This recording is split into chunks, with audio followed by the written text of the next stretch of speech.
Mga ka-snappers, so ngayon magluluto tayo ng salted egg shrimp. So magbibihis na ako para masimulan na natin.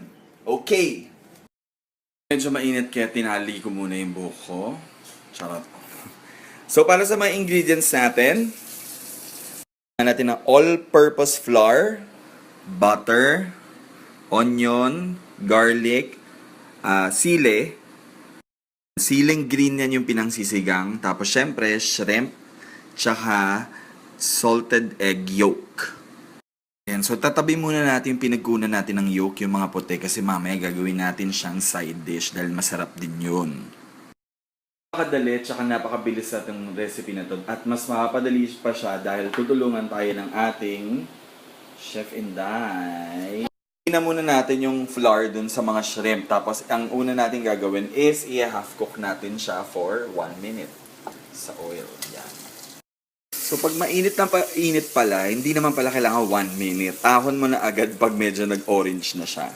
Ayan, kagaya niyan. So, since patapos sa yung mga hipon natin, prepare na natin ang paggagawa ng sauce. Magme-melt muna tayo ng butter dahil yan yung pampasarap.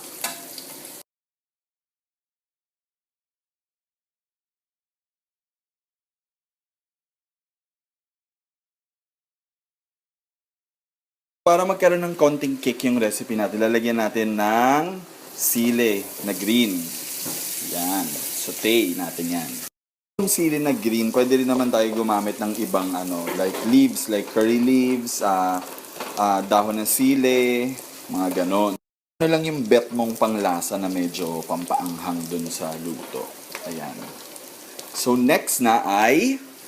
Ngayon, ilalagay na natin yung mga salted egg yolks. 4 na pirasong egg yolks yung ginamit ko kasi maliliit na mga itlog to. So, imamash natin yung itlog hanggang sa madurog siya tsaka mag-form ng bubbles. Ayan, nakikita niyo naman.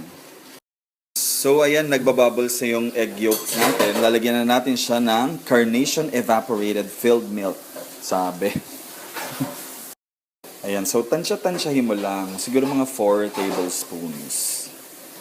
Or pag basta mukhang base na siya ng sauce. Yung sauce natin, lalagyan na natin ng shrimp cubes. Pwede rin naman actually chicken, pero ito, shrimp muna gagamitin natin. Ayan, so na-dissolve na yung cubes, lalagyan natin ng konting pepper. Hindi naman natin na kailangan siguro lagyan ng salt. Unless gusto mo magkasakit sa bato, dahil salted egg na yan, tapos ilagyan pa natin ng cubes, kalahati lang para hindi masyado salty. So kung ganito ka rin magpawis, pwede rin mong gamitin yung pawis mo para gawing salty pa yung niluluto. Kaya iwas tayo dyan.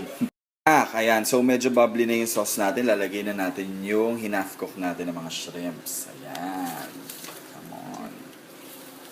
Ayan, so kitang-kita naman natin. Favorite na favorite talaga ng mga hipon, ng mga itlog na maaalat na sauce natin for today.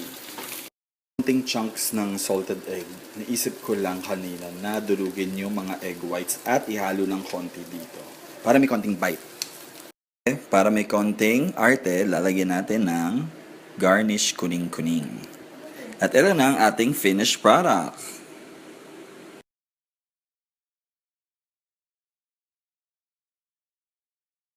Ayan, so wala namang iba kasi makaka-appreciate sa luto mo kundi sarili mo, kaya titikman na natin tong niluto natin. Ayan, so lalagyan natin ng konting salted egg yung kanin, tapos syempre no better way to eat it kundi magkamay. Ayan.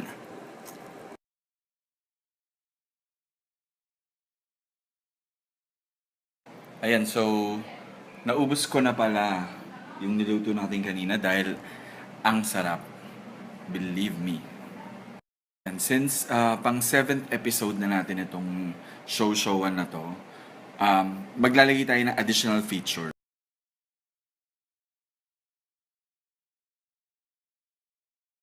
Ayan, so number 1, since seafood yung kinain natin ngayon, mas okay siya more than karne. So number 2, yung kanina nilagay natin ng mga egg whites, kinakain din yun ng mga nag-gym. Kasi protein. Number 3, nilagyan natin ng sile, which is gulay.